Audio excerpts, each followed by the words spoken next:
Welcome to 5 Minutes, your quick dive into the wide-ranging world of insurance, technology, and leadership. I'm Miguel Edwards, and I'll be your guide as we explore these topics that are transforming not just the insurance industry, but the business world at large. Along with sharing observations I've made over the span of my career in insurance, technology, and operations, I'll be chatting with some of the brightest minds in business and leadership. Whether you're a seasoned executive or a rising star, an industry expert, or just curious about how technology is revolutionizing insurance, this is your perfect spot for your weekly dose of insights. This is 5 Minutes. It's a culture change that you're asking for. It's not even just like learn a new trick. I mean, this is like you want me to now bring ERM into, not even as a program, but into my thinking. Absolutely. How do you get a customer to wrap their head around that? Starts at the top. It's Right. always starts at the top. And it truly, good ERM starts with culture and people. Yeah. Any company, it starts culture and people. And so if you've got leadership that's willing to hear tough news and responds appropriately to it, so that they're not going to punish somebody who gives them but what about this? Have you guys thought about this? And when leadership gets challenged on, you know what, I didn't think of everything. It's okay because we're all human. Mm-hmm. It doesn't matter what title you have, what role you play. We're all human.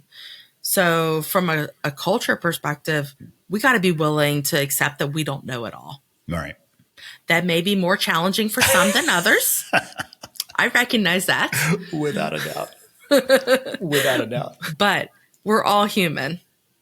And I think, especially in today's world, employees appreciate a CEO who accepts that they're human and that they're not all-knowing.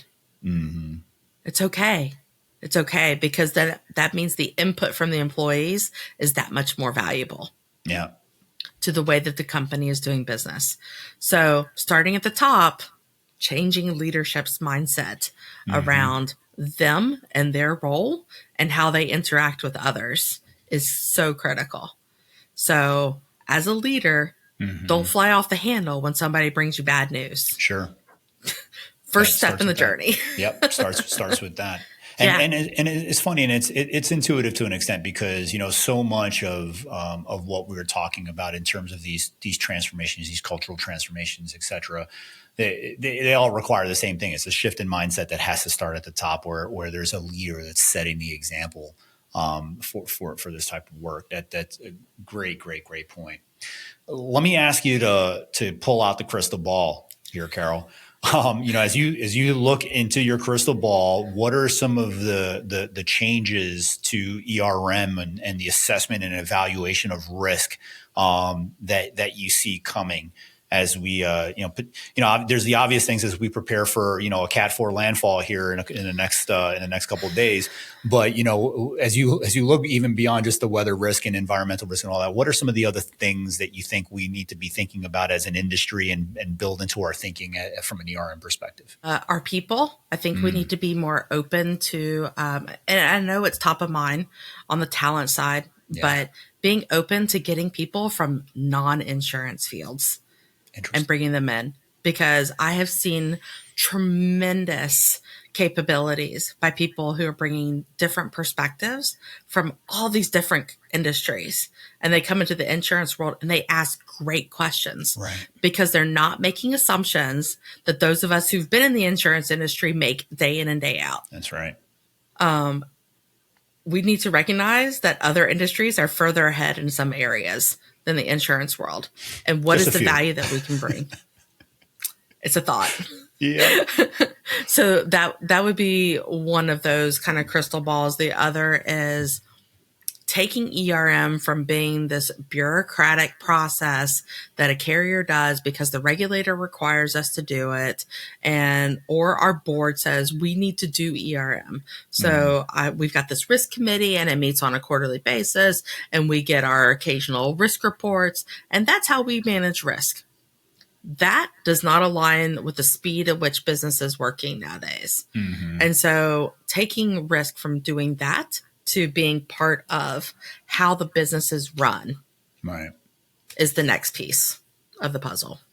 Got it. Yeah, no, that makes a ton of sense. So that gives me the opportunity to bring it all the way back around now, Carol, and ask, as you think about, that future focus and some of the other things that you've talked about, tell me a little bit about how SDS kind of engages and kind of what your core value proposition is as a firm, you differentiators. Take a couple minutes here to kind of sell the audience on the value you bring to the table. Well, now I gave you the kind of high level overview of my background. Right. So we're bringing that insurance knowledge to the table. However, my team is made up of cross industry, ERM professionals, strategy professionals coming to the table. So they ask really great questions and they're so smart. But from an ERM perspective, we are all about taking ERM from being just the governance bureaucratic process and helping companies embed it into their day-to-day decision-making and resource allocation. Because at the end of the day, it's all about increasing the leaders' confidence and achieving their goals and objectives. So that means being aware and being mindful of what risk can be taken, should be taken, how much risk, and in what areas. So helping companies get all of that information to influence their decision making. Thank you for joining this episode of 5 Minutes. If you've enjoyed our discussion, we'd love for you to share it with anyone else you think might find it interesting. Also, please subscribe on whatever podcast platform you're listening on and hit that bell to stay on top of the game with our practical 5-minute episodes. We look forward to seeing you again next week.